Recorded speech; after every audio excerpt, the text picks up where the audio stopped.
Hello दोस्तों, कहानियों की दुनिया में आप सभी का स्वागत है। आज हम सुनेंगे सुभद्रा कुमारी चौहान द्वारा लिखित एक कहानी दो साथी। तो आइए सुनते हैं। आनंद और विनय दो बचपन के साथी थे। प्राइमरी पाठशाला से लेकर हाई स्कूल तक दोनों ने साथ साथ पढ़ा था। अब साथ ही साथ दोनों कॉलेज में आए थे। दोनों में गाढ़ी मैत्री थी, परंतु साथ ही साथ विचार विभिन्नता भी काफी मात्रा में थी। दोनों का स्वभाव बिल्कुल भिन्न था।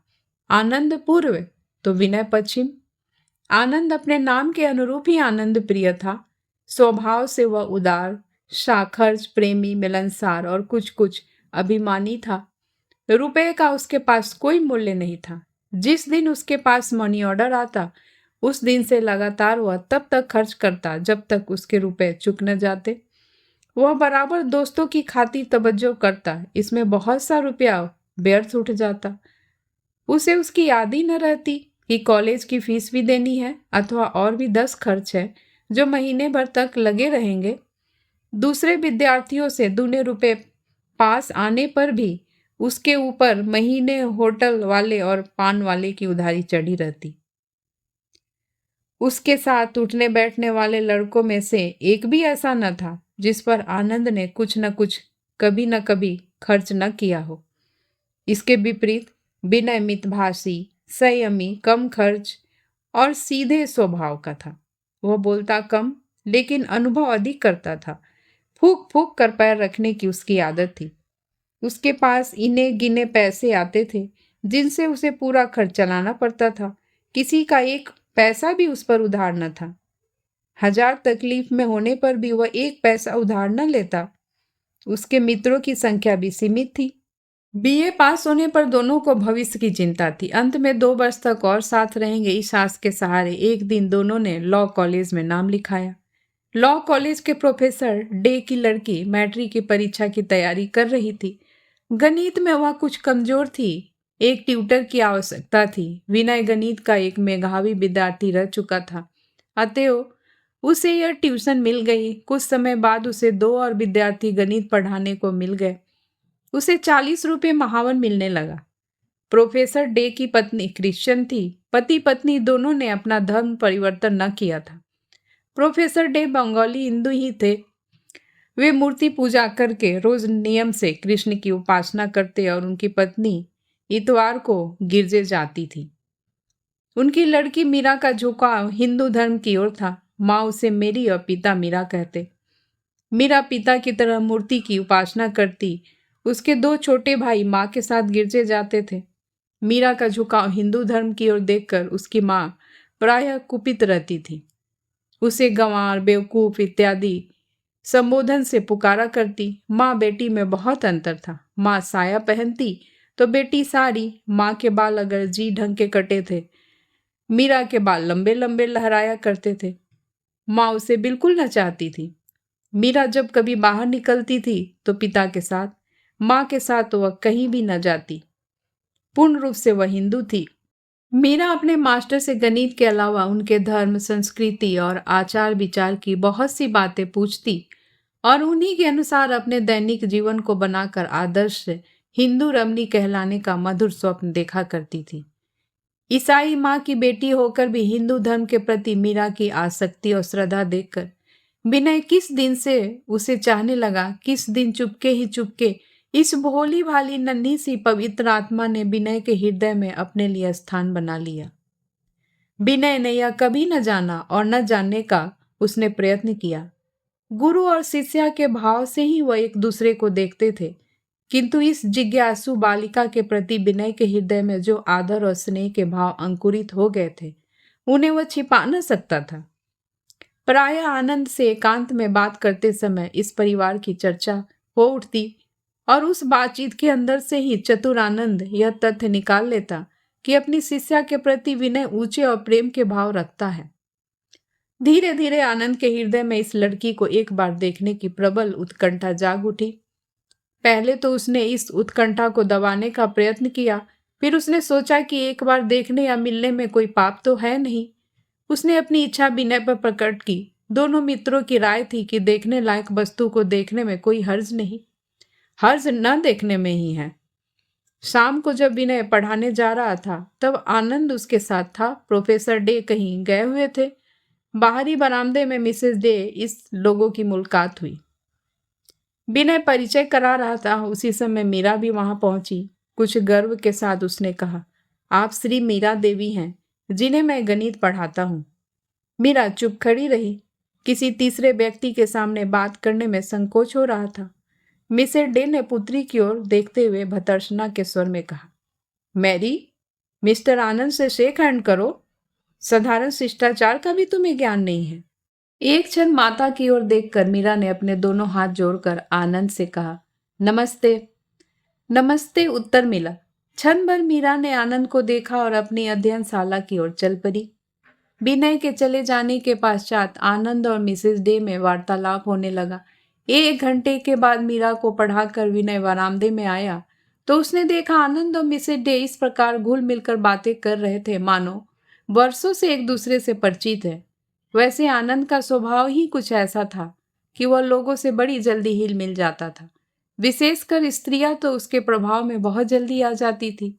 वह स्त्रियों के प्रति इतना आदर, इतनी श्रद्धा और इतनी सम्मान प्रदर्शित करता कि पहली मुलाकात में ही हर एक मिलने जुलने वाली स्त्री उसे आदर्श पुरुष की श्रेणी में स्थान दे देती।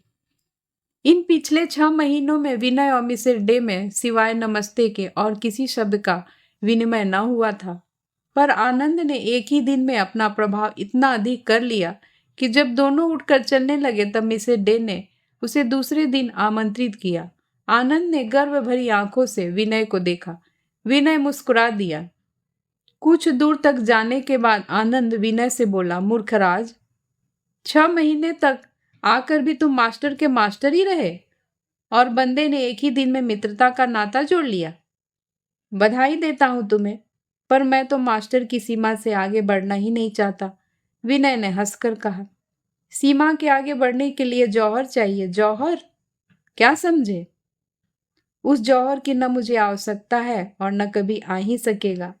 दृढ़ निश्चय से हंसते हुए विनय ने उत्तर दिया। मीरा मैट्रिक पास हो गई। अब पिता की इच्छा अनुसार विनय से संस्कृत पढ़ने लगी। आनंद भी डे परिवार का एक व्यक्ति सा हो गया है। विनय का अधिक समय इस परिवार के साथ बीतता है। परिवार के छोटे से लेकर बड़े तक का यह प्रेम मात्र हो गया है। बिना पढ़ाए भी प्रोफेसर डे के यहाँ विनय का अधिकांश समय बीतता है।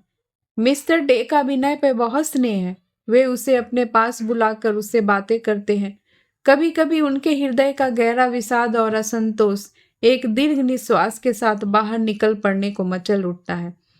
मीरा की प्रशंसा बहुत करते हैं और साथ ही उनके भविष्य की चिंता में एक गहरी सांस भी छूट जाती है। बात ही बात में एक दिन उन्होंने मीरा के विवाह के बारे में कहा, तुम जानते हो विनय, मीरा की माँ क्रिश्चियन है, किंतु मेरी लड़की मीरा नहीं है। मैं मीरा का विवाह करना चाहता हूँ। लड़का पढ़ा लिखा, ऊंचे विचार वाला, स्वस्थ और सुंदर हो। धन की मुझे परवाह नहीं। मेरे पास यथेष्ट संपत्ति है जिसमें से आधी मैं अपनी लड़की को दे दूंगा। प्रोफेसर डे की आंतरिक इच्छा विनय से ही मीरा का विवाह करने की थी। इस प्रकार परोक्ष रूप से प्रस्ताव करके उन्होंने विनय के हृदय की था लेनी चाहिए। विनय असमंजस में पड़ गया। उसने सरलतापूर्वक विश्वास दिलाते हुए कहा, आप चिंता न कीजिए, मीरा के लिए मैं 2-3 दिन में ही अपनी इच्छा अनुसार सुयोग वर ढूंढ कर बतलाऊंगा। विनय विचारों में डूबता उतरता चला जा रहा था। उसने निश्चय किया कि वह स्वयं मीरा से विवाह कर लेगा। वह मीरा को अच्छी तरह जानता था और उसे यह भी भान होता था कि वह और मीरा दोनों एक दूसरे के अधिकाधिक निकट आते जा रहे हैं। उसने सोचा, मुझे मीरा के समान अच्छी लड़की शायद ही मिले। रही बूढ़ी माँ की बात तो मैं उन्हें सब समझा दूंगा। निश्चय पक्का हो गया। रात को आनंद देर से लौटा। विनय सो गया था। उस दिन सवेरे से ही कुछ ऐसी बातचीत हो गई कि दोनों अलग अलग हुए तो शाम को मिले, वो भी मिसेस डे के मकान पर। जब विनय मीरा को पढ़ाने लगा तब उसकी मानसिक अवस्था ठीक न थी। वह आज मीरा को और ही भाव से देख रहा था। प्रायः वह सोच में डूबा सा रहता और मीरा के कोई प्रश्न पूछने पर चौंक सा जाता था। पुस्तक उठाते समय अचानक ही मीरा का हाथ उसके हाथ से छू गया। विनय सिहर उठा। मीरा ने जाना आज मास्टर साहब का पढ़ाने में मन नहीं लग रहा है। वह बोली, मास्टर साहब, आज आप किस गहरी सोच में हैं? रहने दीजिए, कल पढ़ाइएगा। पुस्तकें समेट कर उसने एक तरफ रख दी। ठीक कहती हो मीरा, सचमुच आज मेरा जी पढ़ाने में नहीं लग रहा है। कल पढ़ाऊंगा। प्रोफेसर साहब हैं क्या? विनय ने पकड़े जाते देखकर कहा। मीरा ने भीतर से आकर पान रखते हुए कहा, पिताजी कहीं गए हैं, अभी आते ही होंगे। विनय एक बार साहस करके मीरा से विवाह के बारे में सम्मति लेना चाहता था, किंतु साहस न कर सका। उसने अनायास ही मीरा से प्रश्न किया, अच्छा मीरा, तुमने भविष्य में अपने लिए क्या निश्चय किया? अभी मैं क्या ही निश्चय करूंगी, पिताजी तो हैं, परंतु फिर भी इतना निश्चय है कि मेरी जीवन यात्रा एक हिंदू नारी के उच्चतम आदर्शों को लेकर ही प्रारंभ होगी। विनय ने संतोष की एक सांस ली। प्रोफेसर साहब आए नहीं, देर काफी हो गई थी, अतः वह चल पड़ा। फाटक पर ही आनंद से उसकी मुलाकात हुई। विनय ने उसे अंदर जाने से रोक कर यह कहते हुए कि उसे किसी गूढ़ विषय पर आनंद से परामर्श करना है, घसीट कर अपने साथ ले लिया। दोनों अपने कमरे में जा बैठे। विनय ने कल से लेकर आज तक की सब घटनाएं आनंद को सुना दी और साथ ही मीरा से विवाह करने का अपना निश्चय भी। सारी बात हो जाने पर भी आनंद के मुख से एक भी उत्साहवर्धक शब्द न सुनकर विनय को कम आश्चर्य नहीं हुआ। उसने आनंद की ओर देखा। उसका चेहरा स्याह पड़ा जा रहा था। विनय घबरा कर बोला, क्या बात है आनंद, साफ साफ कहो। तुम्हें यह बात पसंद नहीं है तो मैं विवाह न करूंगा, उन्हें दूसरा वर खोज दूंगा। आनंद उत्तर न दे सका। खाट पर चुपचाप लेट गया। विनय स्टोव जलाकर चाय तैयार करने लगा। चाय पीने के बाद कुछ स्वयं होकर आनंद बोला, तुम्हें इस सफलता के लिए बधाई देता हूं विनय, पर एक बात है, तुमने जो कर्तव्य बस मीरा से विवाह करने का निश्चय किया है, किंतु मुझे मालूम होता है कि मैं मीरा के बिना जी नहीं सकूंगा। मैं जो उस परिवार के साथ इतना समय व्यतीत करता हूँ वह मिसेस डे और उनके बच्चों के लिए नहीं, मीरा का आकर्षण मुझे वहां रोज खींच ले जाता है। किंतु तुमने मुझसे यह तो कभी न कहा। कैसे कहता? अपनी दुर्बलता प्रकट करने में तो कभी कभी संकोच होता है। फिर तुम क्या चाहते थे? आखिर मीरा को कैसे प्राप्त करते? विनय ने प्रश्न किया। पहले तो उसके माता पिता के सम्मुख विवाह का प्रस्ताव रखता। यदि वे नहीं मानते तो मीरा को जबरन अपने साथ भाग चलने के लिए तैयार करता। क्या तुम आशा करते हो कि मीरा तुम्हारे साथ भाग जाने को तैयार होगी? कभी उससे प्रेम दर्शाया है?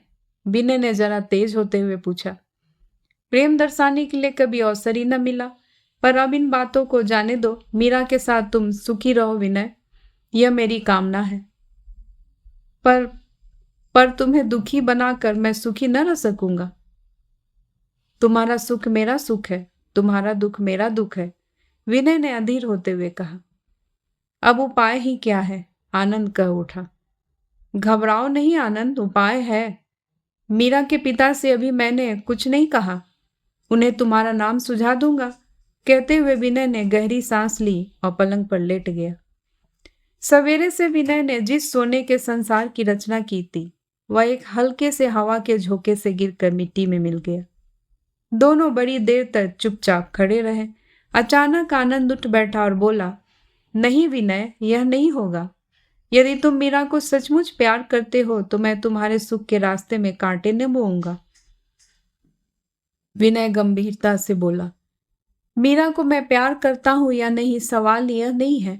सच बात यह है कि मैं तुम्हें दुखी नहीं देख सकता। मुझ में कष्ट सहने की क्षमता है, तुम में नहीं। अंत में यही निश्चय हुआ कि विनय आनंद का नाम प्रोफेसर डे को सुझावेगा। इसके बाद आनंद हल्की तबीयत से सो गया। रात भर तड़पता रहा। सुबह चाय के समय दोनों फिर साथ बैठे। विनय के चेहरे पर मुस्कुराहट थी।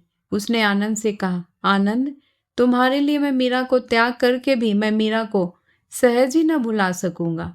इसलिए उचित यह है कि तुम्हारे विवाह के पहले मैं यहाँ से कहीं चला जाऊं।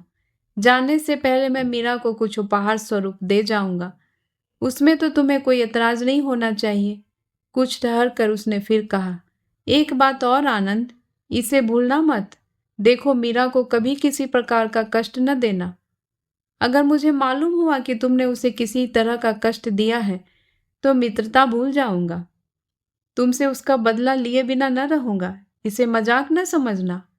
बहुत सोच समझकर कह रहा हूं। किंतु विनय, तुम्हें खो कर क्या मीरा के साथ मैं सुखी रह सकूंगा?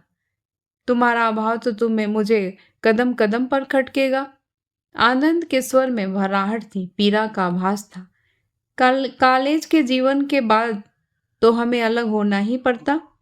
इसके लिए हृदय को दुर्बल न बनाओ। पर एक बार तुम कहो कि मीरा को कभी कष्ट न दूंगा। विनय का गला भरा आ रहा था। विनय, मैं मीरा को कभी किसी प्रकार का कष्ट न होने दूंगा। आनंद आगे कुछ न कह सका, आंखें भर आई थी। शाम को जाकर विनय ने प्रोफेसर डे से मीरा के लिए आनंद का नाम सुझाया। प्रोफेसर डे के चेहरे पर प्रसन्नता न दिख सकी जिसकी आशा विनय को थी। साथ ही विनय ने कहा, मैं किसी आवश्यक कार्य से बाहर जा रहा हूँ, जल्दी ही लौट कर आ जाऊंगा। विनय वहां से उठकर मीरा के पास गया। मीरा पढ़ने की प्रतीक्षा में बैठी थी। विनय ने अपने को संभालते हुए कहा, मीरा, मैं आज भी तुम्हें न पढ़ा सकूंगा। मैं जरूरी काम से बाहर जा रहा हूँ, कब लौटूंगा कह नहीं सकता। मैं तुम्हारे लिए कुछ पुस्तकें लाया हूँ, इन्हें ध्यान से पढ़ना और समझना। आवाज में एक दर्द था, एक अनुग्रह था। मीरा के सामने किताबों का ढेर लगाकर एक अंगूठी मीरा की उंगली में पहनाते हुए कहा, इसे कभी उंगली से अलग न करना। मैं कहीं भी रहूं, इससे मेरी आत्मा को संतोष होगा। उत्तर की प्रतीक्षा किए बिना वह तेजी से कमरे के बाहर हो गया। मीरा उठकर आई। वह कुछ पूछना चाहती थी पर तब तक साइकिल उठाकर विनय बहुत दूर तक जा चुका था। लौटकर मीरा ने देखा अंगूठी पर मीरा खुदा हुआ था और किताबों पर सुंदर सुंदर अक्षरों में विनय की कलम से उसका नाम लिखा था। किताबें ऊंचे दर्जे के भारतीय साहित्य और हिंदू धर्म से संबंध रखने वाली थी। विनय का आज का व्यवहार भोली मीरा समझ न सकी। यदि एक बार भी वह विनय की ओर आंख उठाकर देखती तो उसके हृदय का प्रचंड विषाद मीरा को समझ में आ जाता। पर मीरा में इतनी समझ कहाँ थी। मीरा इसी चिंता में उदास बैठी थी कि आनंद आ गया। मीरा का जी कुछ हल्का हुआ। उसने सोचा, इनसे विनय के बारे में कुछ जान सकूंगी। आते ही पूछा, क्या आप लोग घर जा रहे हैं? नहीं, ऐसी तो कोई बात अभी नहीं है, कहते हुए आनंद अपनी जगह पर बैठ गया। किसने कहा तुमसे? उसने मीरा से प्रश्न किया। मीरा बेचारी क्या कहती, चुप रह गई। कुछ क्षण बाद बोली, परीक्षा हो गई इसलिए पूछा था। हम लोग कब जाएंगे यह तो विनय तय करेगा, आनंद ने कहा, और जाने से पहले तुमसे कह जाएगा। इतना कहा वह कुछ मुस्कुराया। मीरा आगे कुछ न कह सकी। मिसेस डे ने चाय के लिए सबको बुला लिया। उस दिन आनंद ने बहुत देर तक मिसेस डे के बंगले पर विनय की प्रतीक्षा की। प्रोफेसर साहब के आने पर ही उसे मालूम हुआ कि विनय आकर चला गया। घबरा कर आनंद अपने निवास की ओर तेजी से बढ़ा। उसे संदेह होने लगा कि शायद वह विनय से अब न मिल पाएगा। संदेह सच निकला। कमरा खाली था, मेज पर एक लिफाफा पड़ा था। झटपट आनंद ने उसे उठा लिया। देखा लिखावट विनय की थी। सांस रोककर उसने पढ़ना शुरू किया। भाई आनंद, जा रहा हूं। जाते समय तुमसे न मिल सका, इससे मुझे दुख है। मेरी चिंता न करना, मैं सदा तुम्हारा मित्र हूं और रहूंगा। मीरा की रक्षा भी भली भांति करना, उसे किसी प्रकार का कष्ट न होने देना। तुम्हारा अपना विनय। पत्र समाप्त होते ही आनंद को ऐसा लगा कि वह खड़ा न रह सकेगा। वह खाट पर गिर पड़ा और बालकों की भांति फूट फूट कर रोने लगा। न जाने कितनी देर तक रोता रहा। बार बार उसके मस्तिष्क में यही प्रश्न उठता, मीरा के लिए उसे कितना गहरा मूल्य चुकाना पड़ा। उसका बचपन का साथी, छात्र जीवन की अंतिम घड़ियों का साथी, उसका बाल बंधु विनय आज उसे अकेला छोड़कर कहीं चला गया है। आज ही समझ पाया कि वह विनय को कितना प्यार करता था। न जाने किस अशुभ घड़ी में वह प्रोफेसर डे के घर गया था। वहां मीरा रूपी दीवार आकर दोनों मित्रों के बीच में खड़ी हो गई। वे इस प्रकार एक अनिश्चित अनजाने समय के लिए अलग हो गए। अगर उसे कभी विनय मिल जाए तो वह विनय से कह छोड़े यह सब मीरा का अब ध्यान भी न रखेंगे हम लोग। अब तक जैसे रहते थे वैसे ही रहेंगे। मीरा क्या, संसार की कोई भी शक्ति हम दोनों को अलग न कर सकेगी। किंतु ये विचार केवल विचार ही रह गए। जिस समय दुखित होकर आनंद इस प्रकार रो रहा था, उस समय विनय का विषाद से ओत प्रोत शरीर ले रेल पर बैठा हवा के साथ उड़ा जा रहा था। कहाँ जाएगा, क्या करेगा, विनय कुछ न जानता था। वह तो केवल आनंद से दूर, मीरा से दूर किसी अनिश्चित स्थान में जा रहा था। जब तक वो अपने हृदय की सारी दुर्बलताओं को धोकर बहा न देगा, तब तक विनय न तो मीरा से मिलेगा न आनंद से। आनंद उसका मित्र है, मीरा आनंद की पत्नी। विनय दोनों की मंगल कामना करता है। मीरा और आनंद के विवाह को आज 5 साल हो गए। मीरा अब 2 बच्चों की माँ है। पहला लड़का 3.5 साल का और दूसरा 1.5 साल का है। पिछले साल से इस छोटे से परिवार पर बड़ा ही भीषण आर्थिक संकट उपस्थित हो गया है। विवाह के समय आनंद को दहेज के तौर पर 10,000 रुपये प्रोफेसर डे से मिले थे, साथ ही रहने के लिए एक बंगला भी। किंतु पास में रुपया होने और कोई रोक टोक न होने के कारण फिजूल खर्ची होने लगी। आनंद की आदतें और भी बिगड़ गई। परिणाम यह हुआ कि 5 साल में 5 रुपये भी शेष न रहे। ईसाई मत की बेटी से विवाह करने के कारण परिवार वालों ने आनंद का बहिष्कार कर दिया था। इधर 2 साल हुए, प्रोफेसर डे ने भी इस संसार को छोड़ दिया। मिसेज डे ने एक एंग्लो इंडियन से पुनर्विवाह कर लिया, इसलिए आनंद को आर्थिक सहायता कहीं से भी न मिल सकती थी। मीरा के जेवर, कीमती उपहारों को बेच बेच कर किसी प्रकार घर का काम चल रहा था। पहले प्रोफेसर डे के और मीरा के बहुत आग्रह करने पर भी आनंद वकालत करने को तैयार न हुआ। अब मुश्किल थी फीस की। 150 रुपये कहाँ से लाए। नौकरी के लिए भी बहुत कोशिश की, पर कहीं ऐसी नौकरी न मिली जिसे वो अपनी मर्यादा के योग्य समझता। इस बीच उसमें दुर्व्यसन भी बढ़ चले। उसे शराब से वैसे ही घृणा न थी। ज्यों ज्यों दुर्दिन आते गए, त्यों त्यों मद प्रेम बढ़ता गया। आर्थिक कठिनाइयों के साथ साथ शराब पीने की सहूलियत बढ़ती गई। पहले वह रात को ही पीता था, अब तो 24 घंटे में से 1 घंटा भी ऐसा न था जो शराब पीने के लिए उपयुक्त न हो। हालत यहाँ तक बिगड़ी कि घर में स्त्री बच्चों को भोजन की व्यवस्था के पहले उसे बोतल की चाह लगी रहती थी। कभी कभी दिन और रात वह न जाने कहाँ बिता देता और घर आने पर मीरा से रुपए की फरमाइश करता। बात फरमाइश पर ही समाप्त न हो जाती, मार पीट, गाली गलौज तक नौबत पहुंच जाती। लज्जा के मारे मीरा कुछ बोलती न थी। जब तक गहने या कोई बेचने वाला सामान उसके पास रहा, तब तक देती रही, पर अब कुछ भी शेष न बचा था। यहाँ तक कि उसने अपनी कुछ कीमती साड़ियाँ भी आनंद को उठाकर दे दी थी। किंतु पीने के बाद तो आनंद की तृष्णा और भी बढ़ जाती थी। न तो उसमें विवेक रह जाता था, न बुद्धि। नशे में वह भूल जाता था कि मीरा कहाँ से पैसा ला सकती है। पैसों के लिए उसे डांटता, उससे लड़ता और कभी कभी बड़ी निर्दयता से मारता भी था। यह बात न था कि नशा उतरने पर उसे अपने इस नीच कृत्यों पर ग्लानि न होती थी। नशे में जो आदमी ज्वालामुखी बन जाता था, वही नशा उतरने पर मीरा से क्षमा मांगता, शराब न पीने का वादा करता और अपने वादे पर 2-4 दिन कायम भी रहता। परंतु हाथ में कुछ भी पैसा आया, आनंद फिर शराब का साथी और बाद में पशु से गया बीता हो जाता था। इधर कई दिनों से मीरा की अंगूठी पर जो विनय ने उपहार स्वरूप दी थी, झगड़ा चल रहा था। आनंद अंगूठी बेचना चाहता था और मीरा उसे न देना चाहती थी। मीरा के जीवन की कटुता को बढ़ाने में मिसेज डे का पुनर्विवाह एक नए अध्याय के रूप में खुल गया था। उसे बात बात पर आनंद ताने देता कि आखिर वो अपनी माँ की बेटी है। उन्होंने प्रोफेसर डे को मारकर दूसरी शादी कर ली, तुम भी मुझे मारकर वही करोगी, इसलिए अंगूठी पर तुम्हारा इतना मोह है, उसे देती नहीं। मीरा ने जवान पर ताला डाल रखा था, हृदय पत्थर का बना रखा था। सब कुछ सुनती, सब कुछ सहती, पर जवाब न देती। इसी अंगूठी के पीछे एक दिन आनंद झगड़ कर चला गया।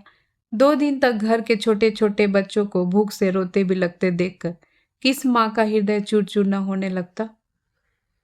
मकान में नीचे कुछ किराएदार रहते थे। महीना पूरा होने को था। मीरा ने सोचा कि कुछ रुपए किराए के मांग लूं, पर जब खबर भेजी गई तो पता चला किराया आनंद ने पहले ही ले लिया है। विनय एक कॉलेज में गणित का प्रोफेसर हो गया है। इधर कई दिनों से उसकी अंतरात्मा अपने मित्र आनंद और मीरा से मिलने के लिए अकुला रही थी। वह अपनी दुर्बलताओं पर विजय पा चुका था, अतः वह बिछड़े हुए से मिलने चल पड़ा। मोटर से ही यात्रा करने का निश्चय किया। विवाह से पहले जो बंगला प्रोफेसर डे मीरा को देने वाले थे वहां पहुंच गया। लोगों से उसे पता ज्ञात हो गया। उसने सोचा कि बिना सूचना दिए चुपके चुपके जाकर उन्हें आश्चर्य में डाल दूंगा। चोरों की तरह जीने से चढ़कर जब विनय ऊपर पहुंचा तो देखा कि छज्जे पर दोनों बच्चे बैठे हैं। देहली पर जीने की तरफ पीठ किए मीरा बैठी है। सामने थोड़े से भुने चने पड़े हैं, उन्हें छील छील कर बच्चों को खिला रही है। विनय स्तब्ध सा खड़ा रहा। यह वही मीरा है और यह मेरे आनंद का निवास स्थान है। फिर उसने सोचा, मैंने गलती तो नहीं की।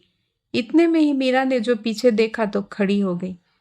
स्वाभाविक हंसी के साथ बोली, मास्टर साहब आप हैं, आइए। बहुत दिनों के बाद हम लोगों की याद आई। कुर्सी पर बैठते बैठते विनय ने पूछा, आनंद कहाँ है? मीरा क्या जवाब देती। उसका चेहरा उतर सा गया। अपनी फटी धोती संभालती हुई बोली, बाहर गए हैं, अभी आते होंगे।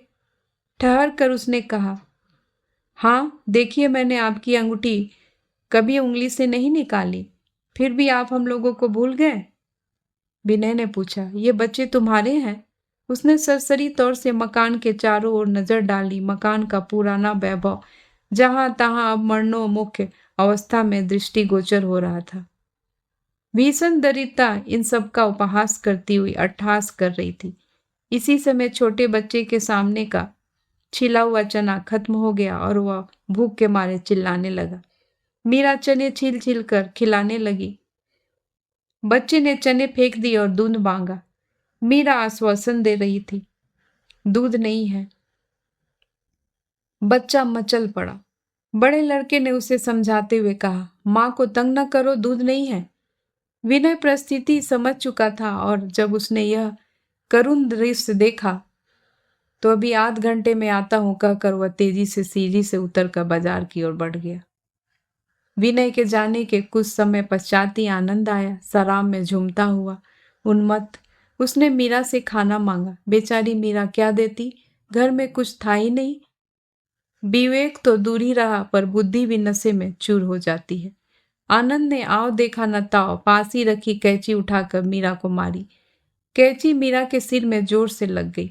खून की धार बह चली। आनंद खाट पर गिर बड़बड़ाने लगा, दरिद्री घर की है ना, चने को खाने को देती है, मैं घोड़ा हूं जो चने खाऊं। उन्मत्त आनंद क्या जाने कि वे चने भी मीरा ने अपने दो लालों की भूख शांत करने के लिए उधार लिए थे। विनय ने आकर दूसरा ही दृश्य देखा। खून से सनी मीरा बड़े बच्चे का हाथ पकड़े और छोटे को गोद में लिए एक तरफ खड़ी है। आनंद आंखें बंद किए खाट पर पड़ा बड़बड़ा रहा है।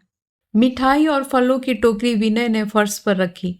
आवाज सुनकर आनंद ने आंखें खोली।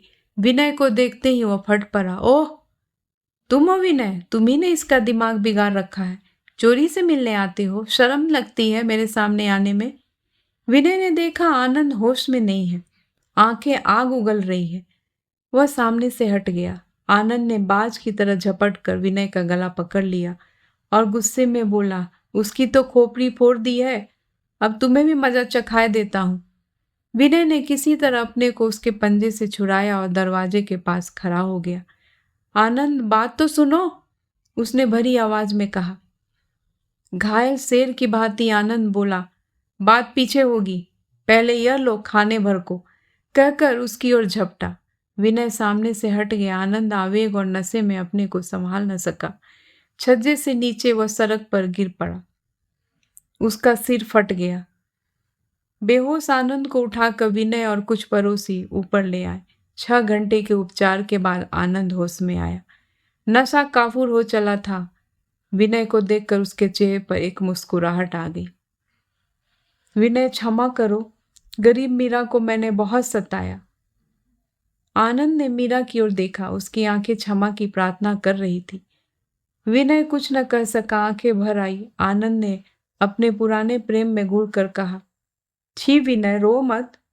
मेरा तो अंत ही ऐसे होने वाला था। शराब ने मुझे कहीं का न रखा। सब कुछ समझता हुआ भी मैं शराब पीना न छोड़ सका। विनय, थोड़ी ब्रांडी पिलाओ। मेरी शक्ति जीर्ण होती जा रही है। मुझे तुमसे बहुत बातें कहनी है। मीरा ने आनंद को थोड़ी सी ब्रांडी पिलाई। आनंद ने मीरा का हाथ पकड़ लिया। मीरा जमीन में गिर सी गई। उसने कहना शुरू किया, विनय भाई, एक बार तुमने मुझसे कहा था कि मीरा को कोई कष्ट न होने पाए, परंतु मैं तुम्हारे अनुरोध की रक्षा न कर सका। आज मैं तुम्हें अपने दोनों बच्चों और मीरा को सौंपता हूँ। इन्होंने जीवन में कष्ट का अनुभव किया है। इन्हें किसी प्रकार का कष्ट अब न होने देना। विश्वास दिलाओ, मैं शांति से मर सकूंगा। उसकी शक्ति छीन हो रही थी। हाथ पैर ठंडे पड़ते जा रहे थे। वह स्थिर दृष्टि से विनय की ओर देखे जा रहा था। विनय अपने को न संभाल सका। आनंद की छाती से चिपट कर रो पड़ा। आनंद, तुम मुझे छोड़कर क्यों जा रहे हो? मैं तुम्हारे बिना न जी सकूंगा, उसने सिसकते हुए कहा। आनंद की आंखें छलछला रही थी। जीना पड़ेगा विनय, मेरे बच्चों के लिए, मेरी मीरा। आनंद आगे कुछ न कर सका। पथराई हुई आंखों से गंगा बह गई। दोस्तों, इस कहानी को सुनने के लिए आपका बहुत बहुत धन्यवाद। दोस्तों, अगर आपको ये कहानी अच्छी लगी हो तो प्लीज़ मेरे चैनल को लाइक एंड सब्सक्राइब ज़रूर करें और कमेंट्स करके भी ज़रूर बताएं आपको ये कहानी कैसी लगी। मैं फिर हाजिर होंगी एक नई कहानी के साथ। तब तक के लिए नमस्कार।